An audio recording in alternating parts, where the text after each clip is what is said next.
All right, now chapter 2, we're going to look at the physical examination strategies. The physical exam requires you to use your senses to assess the patient. The physical exam allows you to collect your objective data, and the history and physical are the foundation of the treatment plan. So some functions of the physical exam. You're using your sight, hearing, touch, and smell to collect the objective patient data. You're forming the foundation of your treatment plan in conjunction with the patient history, and you expose the principal or underlying diagnosis of the patient. You can sometimes just get your diagnosis based on the history and physical, but sometimes you also have to collect more data such as labs or x-rays. When interacting with the patient during a physical exam, you do want to respect the integrity of the patient. After performing many physical exams, you will become very comfortable, but be sure to remember that it's still uncomfortable for your patient. You want to maintain a professional and courteous approach, make sure you gain the trust of your patient, and be aware of certain variables on the patient, such as their tone of voice, facial expression, and also watch your length of assessment of body systems. So just like the health history, there are two types of physical exams, the focused and the comprehensive.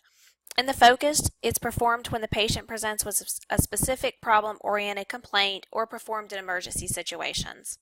The comprehensive exam is your head-to-toe full examination, and is performed on all non-emergent new patients receiving ongoing primary care. Patient come in once a year for their full physical exam. So there are several assessment techniques. Inspection, this involves collecting data just through sight and smell. You start observing the patient's mannerisms, gait, stature, and other physical qualities as soon as you start to see them. The inspection gives you insight to underlying diseases or disorders by helping you to know what to look for in your exam. In palpation, it uses touch to collect data. It determines the patient's temperature, texture, tenderness, or pain, sensation, and it does establish information about some internal characteristics such as organ enlargement. Percussion uses tapping to assess underlying structures. You establish the location, size, density, and reflex. Percussion over a structure causes vibrations that can be felt and heard. There is indirect and direct percussion. These two pictures here are both indirect. With direct, you use your finger or hand to actually strike or tap the surface of the body directly. In indirect percussion is when you place your hand over the surface of the body and strike that hand with your other hand. So you do this whenever you're checking for CVA tenderness. You place your hand flat on a patient's back, above the kidney, and then take your other hand and hit your own hand and not directly hit the patient. And then auscultation, we're all fairly used to this. It entails listening to body sounds. We'll assess the heart, lungs, and abdomen usually with auscultation. So preparing for a head-to-toe exam, gather necessary equipment. Here's a picture of some of the equipment necessary, but there's also a box, let's see, box 2-1 on page 24. And it kind of gives you a list of things that you might need, but basically the picture you see is kind of whenever you're doing just a basic exam is what you'll need. Whenever you're preparing the patient for the head-to-toe exam, you want to instruct the patient to empty their bladder, remove their clothes, put on a gown. You want to make sure that you do respect their modesty, close the doors, use drapes, leave the room when the patient is dressing and undressing. You want to wash hands and apply your gloves and explain the procedure to the patient. So some suggested sequencing for head-to-toe exam. It's going to take time for you to do your head-to-toe exam with a natural flow. One tip I have is to always do the exam in the same order. That way you learn your flow and you don't miss anything.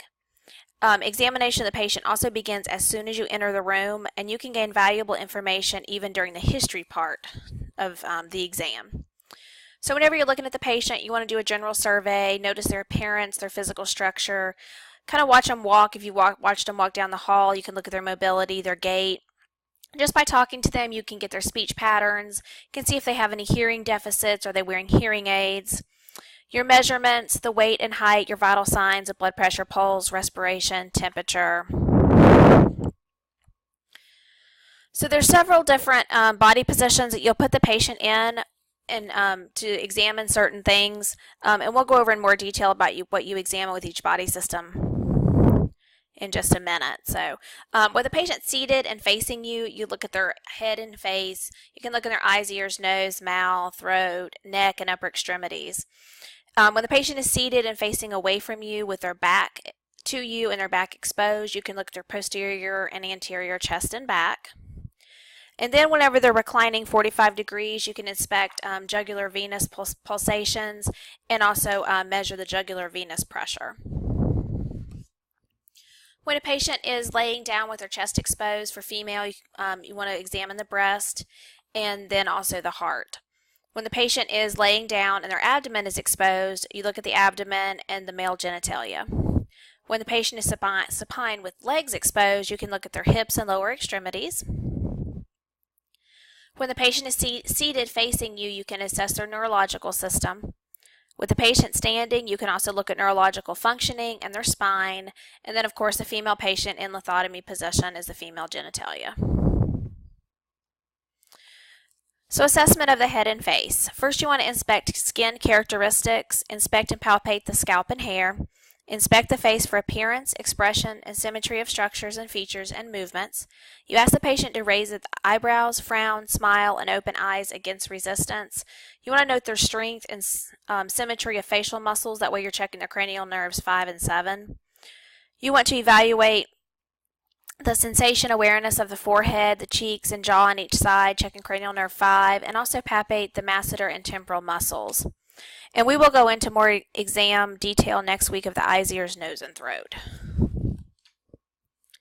So assessment of the neck. You want to palpate the lymph nodes in the neck area, palpate the carotid pulses one at a time. This is very important. Make sure you do them one at a time. If you don't, it initiates a reflux known as a baroreceptor reflux, and this could cause a healthy person with a normal blood pressure to lose consciousness temporarily. So you want to determine the position of the trachea, feel their neck, palpate their thyroid, and listen to the carotid arteries and the thyroid for bruits.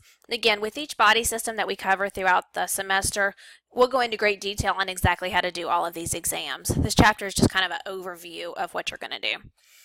So don't get worried. So assessment of the posterior chest and back. You want to inspect the skin for any lesions, note how their chest is made up, palpate the spine, percuss the kidneys with indirect percussion, and assess the lungs. So with assessment of the lungs, you want to evaluate the thoracic expansion, watch them breathe, watch the chest cavity rise and fall.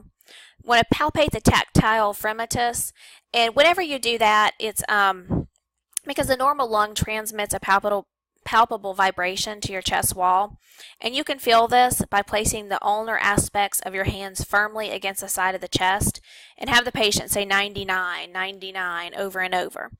And you want to continue this until you have felt the entire chest. And then you can percuss the chest. Determine diaphragmatic excursion. This is the movement of the thoracic diaphragm during breathing. So you just want to watch them breathe again. And then auscultate the posterior thoracic cage, and then you also want to note your breath sounds. So with the neurological system, you're going to test for rapid alternating movements. You want to observe for leg issues using the Hill to Shin test, and then assess their sensations, and also test the plantar and Achilles reflexes. And again, we'll go into great detail of these in the neuro chapter. So there are some things different that you do in a newborn and young children. You want to do the inspection without disturbing the baby. So you want to kind of just watch them while you're talking to the parents. Assessment sequence in a baby should be you want to do the head and the fontanelles first, then look at their extremities, and then the rest of their body. You always want to save the most invasive procedures such as the ears for last. Otherwise, they're going to get too upset and you're done. So in the newborn, you want to look at their awareness. Are they alert, responsive? Are they playing? The posture, their tension, any gross deformities, obvious and interaction between the parents and the child. Are they feeding, sucking, swallowing? And then also in the elderly, it's a little bit different of an assessment because you do want to do a functional assessment. And this can determine the ability of the elderly to deal with the demands of daily life. By doing this functional assessment, you can establish a management plan for the elderly, decide on the level of instruction to provide, and determine the ability of the patient to comply with the management plan. You also want to evaluate their ability to perform activities of daily living, evaluate their ability to perform instrumental ADLs. Do they have any issues with mobility? Do they use a cane, a walker, a wheelchair? Any issues with communication, speech, hearing, safety? They've taken their medications, always, look to see how many they're on, and also the mental status and mood impairment. So I know this was a lot for Chapter 2, and again, we're going to go into great detail throughout the semester and with all of these systems, so you will learn how to do all of these exams.